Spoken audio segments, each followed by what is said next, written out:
Rosie's POV. Paghinto pa lang ng kotse ay nagmamadali na akong bumaba. Sinalubong ako ni Victor na halata ang pagkatensyonado. Ano bang nangyayari? Tanong ko, pero umiling lang siya. Ma'am, mas okay po siguro kung umuwi na muna kayo. Nasa loob naman na po si Sir Damian. Sabi nito sa akin. Are you kidding me? Uniko iho ko si Devin. I have to see him. Mariin kong sabi. Kakatapos ko lang makipagkita sa mga amiga ko nang makatanggap ako ng tawag kay Keisha. Umalis daw muna siya sa bahay kung saan pinilit ko si Devin na patirahin siya. Pumayag naman si Devin dahil paulit-ulit kong ipinapaalala ang sitwasyon at mga nagawa ni Keisha para sa kanya. Umalis daw siya dahil nagwawala si Devin. Nauna nang pumunta sa akin ang asawa ko at nakahinga ako nang nasa loob na siya. Nagulat ako nang may marinig akong mabasag. Kaya kahit pipigilan sana ako ni Victor ay tinabig ko siya. What the hell is happening here? Nag-aalala kong sabi. At bilang isang ina, nalumuh ako sa itsura ni Devin nang magtama ang mata namin. Hawak siya ng daddy niya at parang pinipigilan siyang magwala.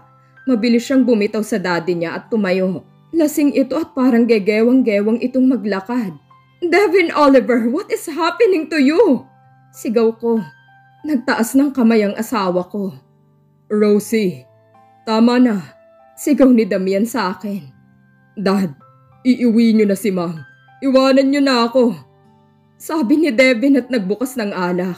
Kaya mabilis akong lumapit sa kanya at mabilis na hinila ang hawak niyang alak. Nagtitigan kaming dalawa. Malalim ang mata niya at alam kong wala pa siyang pahinga. Sinisira mo ba ang buhay mo? Ano na lang ang sasabihin sa'yo ng mga tao? Si Keisha, bakit pinabayaan mo siyang umalis? Galit kong sabi. Ma'am, pwede ba? Tumigil na kayo. Tigilan mo na ako kakadikta sa mga dapat kong gawin kasi nababaliw na ako. Nagulat ako nang sumigaw siya. He sat down at yumuko. Mabilis na lumapit si Damian kay Devin. Devin, iho. Si Damian, halos yakapin na niya si Devin. At parang nadurog ang puso ko nang makitang yumuyugyug yung balikat niya at kusang naluha ang aking mga mata nang marinig ko ang mahihinang hikbi niya. Dad, hindi ko na alam. Ayoko talagang mawala si Mabel. He said while crying. Gusto ko man siyang piliin noon. Hindi ko nagawa. Pero Dad, sa pangatlong pagkakataon na to, pinapalagpas ko na naman si Mabel. At hindi ko na alam kung kakayanin ko pa pag talagang nawala na siya sa akin. Damian, look at me with disappointing look. Devin, si Mabel pa din? Hindi mo ba napapansin yung effort ni Keisha for you? I asked him. Nasaktan na siya ng babaeng yun noon. Nagtiwala ako sa kanya at ayoko nang makita na sirain niya ang buhay ng anak ko. Hindi ko na kayang makitang suicidal si Devin. Pero dahil sa ginagawa niya, nagkakaganito na naman ang anak ko. Nagtiwala ako at minahal ko si Mabel na parang anak. Pero nung iniwan at niloko niya ang anak ko, hindi lang si Devin ang nasaktan niya. Kaming buong pamilya. Kaya hindi ko matanggap na hanggang ngayon ay baliw na baliw pa din ang anak ko sa kanya. Don't you get what I am saying, Mom? Mahal ko si Mabel. Siya lang naman yung minahal ko ng ganito. She was my life before. And she still is. Devin, wag mong sabihin yan. Naloko ka na talaga ng babaeng yon. No, it's me who has been fooling myself. Siya dapat yung pinili ko. Siya yung asawa ko, but I listened to you. And now, paano kung tuluyan na talagang mawala si Mabel sa akin? He asked me, and I can see that he is pleading. Ano ba ang ginawa ni Mabel para magkaganito na naman ang anak ko? Okay ka na, hindi ba? Naka-move on ka na noon. Bakit parang mas nabaliw ka pa yata sa manlulokong yon?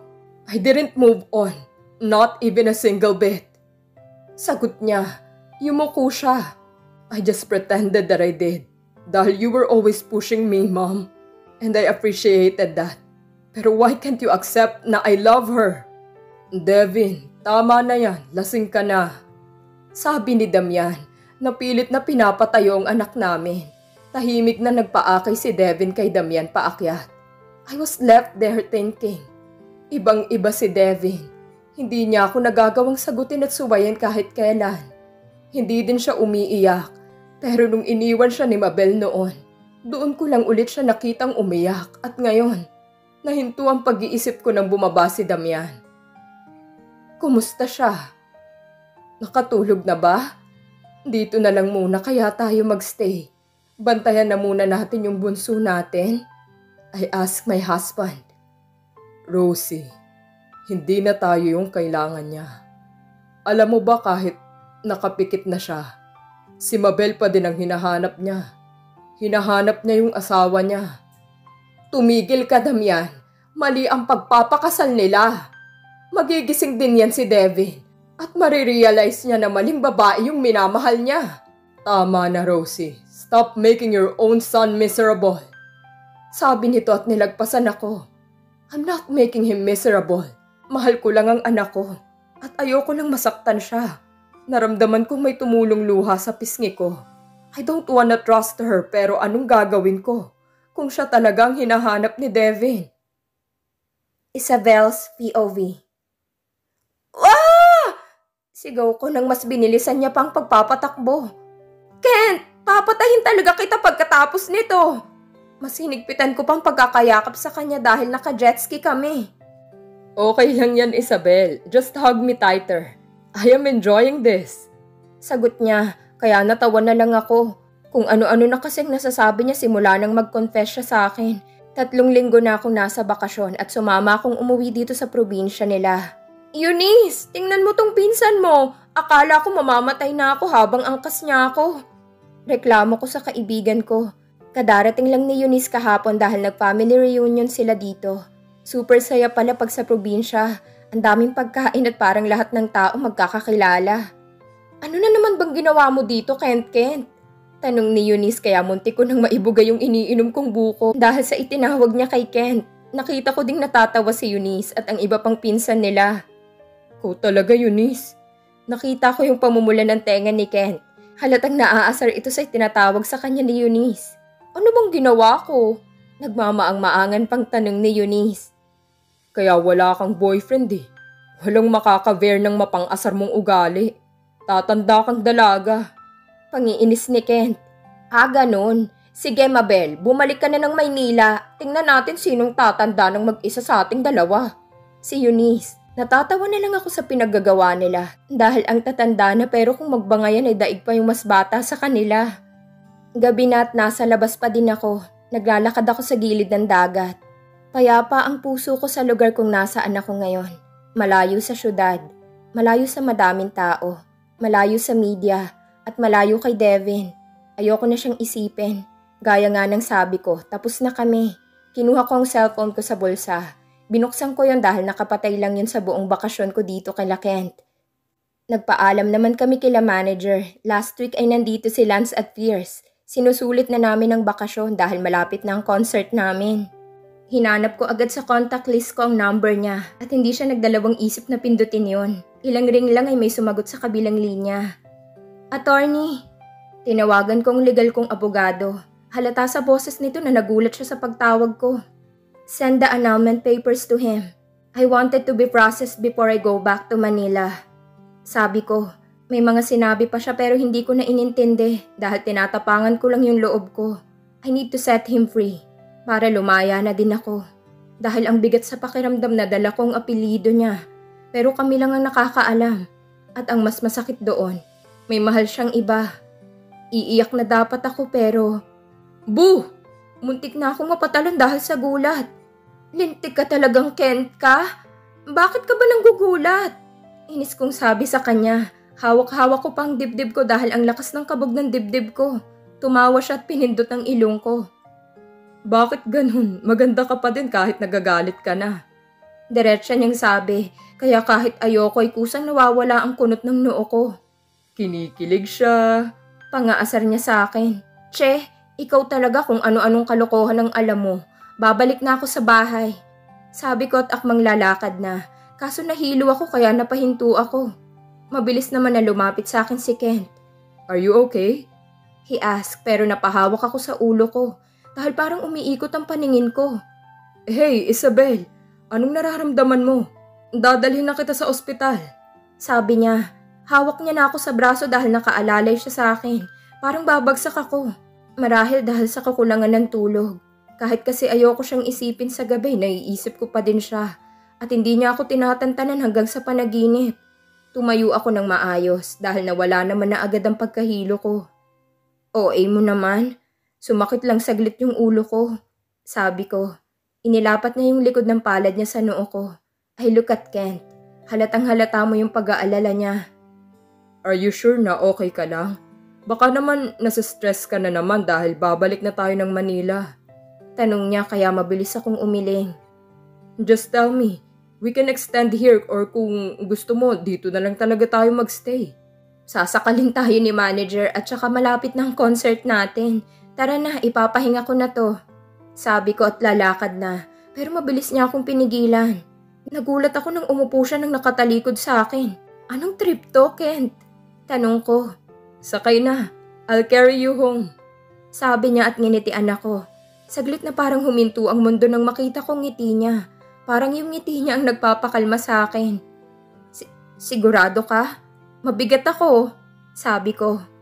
Sakay na, Isabel. Sabi niya kaya wala akong nagawa kundi sumakay sa likod niya. Nakapiggyback ride ako sa kanya habang naglalakad kami pabalik sa bahay na pinag-e-estayan namin. Habang buhat ako ni Kent ay parang napaka-komportable. Ang sarap sa pakiramdam ng malamig na hangin at ang mahihinang hampas ng alon sa pangpang.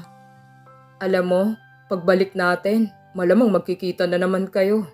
He said referring to Devin. Hindi ako kumibo. Ayoko na siyang pag-usapan pa. You know, Isabel, wala namang kaso sa akin kung siya pa rin ang pipiliin mo. Or kung kapag napagdesisyonan mo na ako na lang yung mahalin mo. Pero mas maganda yung ako yung piliin mo. Sabi niya at tumawa pa. Pero on a serious note, ano man ang desisyon mo, ang ayoko lang ay yung masasaktan ka at iiyak ka ng dahil sa lalaking yun. Parang hindi si Kent ang kausap ko dahil napakaseryoso niya. At alam ko ramdam ko sa bawat salitang binibitiwan niya na mahal niya ako.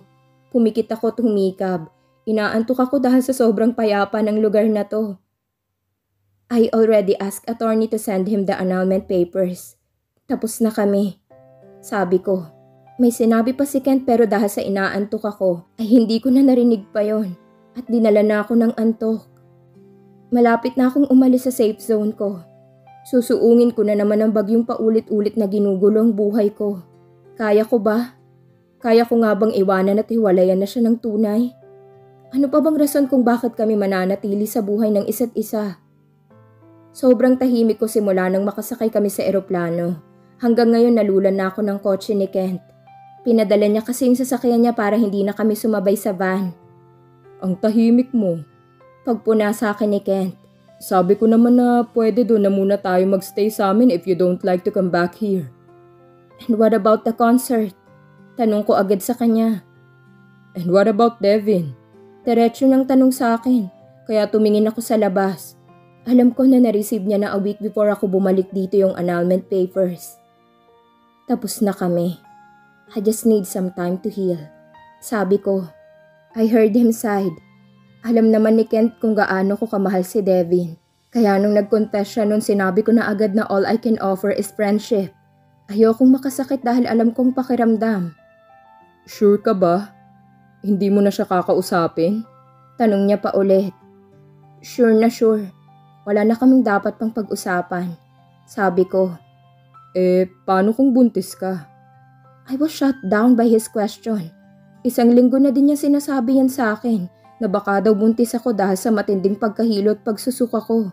I kept denying it pero ramdam ko na ibang lagay ng katawan ko. Kung totoo man na buntis ako, wala namang dahilan para malaman pa ni Devin. He just used me that night para malaman kung bibigay ba ako o hindi. Wala namang nag-isip sa amin kung magkakabunga ba yun o wala. Isabel, I'm sorry. I didn't mean to bring it up. Napatingin ako kay Kent. He looked so guilty kaya I smiled at him. Okay lang. Kung totoo man yung sinasabi mo, wala namang rason para sabihin sa kanya yon. Lalo na't nagsasama naman na sila nung Keisha na yon. Geez, I sound so bitter.